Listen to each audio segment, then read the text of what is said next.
Molovay'dan herkese merhaba. Adobe InDesign ile broşür nasıl hazırlanır onu göstereceğim. Uçak gösterisi etkinliği broşürü hazırlayacağım bugün arkadaşlar. Evet, programımızı açıyoruz. Evet.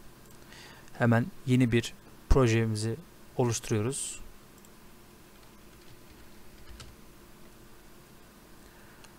A4 boyutunda çalışacağım. Dikey değil, yatay olarak arkadaşlar.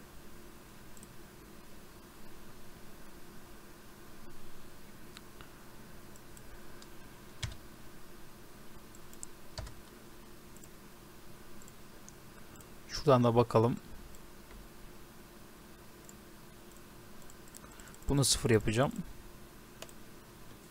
Evet. Şimdi gördüğünüz gibi arkadaşlar bu bizim broşür çerçevemiz oluyor. 3 kısımdan oluşuyor şöyle gördüğünüz gibi. Dilerseniz hemen başlayalım. İlk önce şu fotoğrafımızdan başlamak istiyorum ben.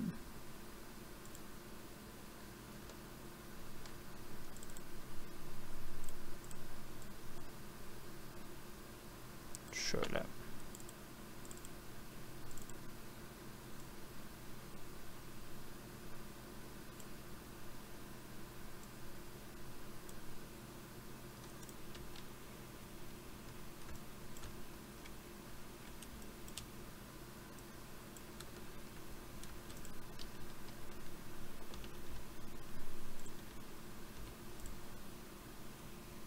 Evet.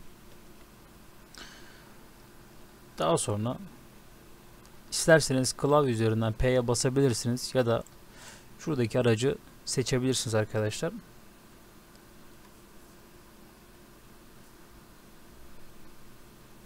Şimdi şu köşeden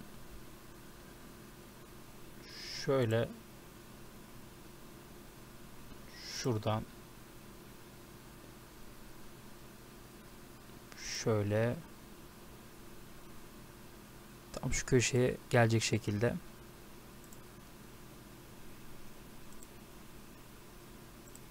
evet.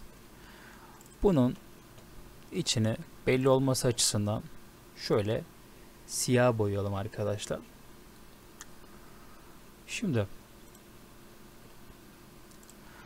aşağıdaki fotoğrafımız tamam, uyumlu oldu. Hemen ikinci fotoğrafımızı da ekleyelim isterseniz.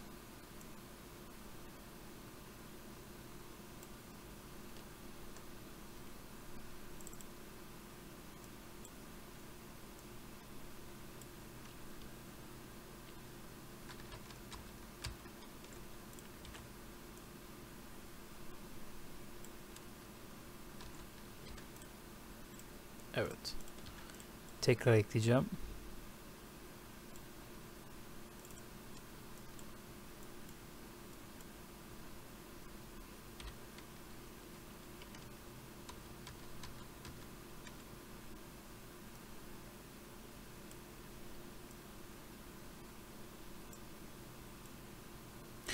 Bunlara dikkat edelim arkadaşlar.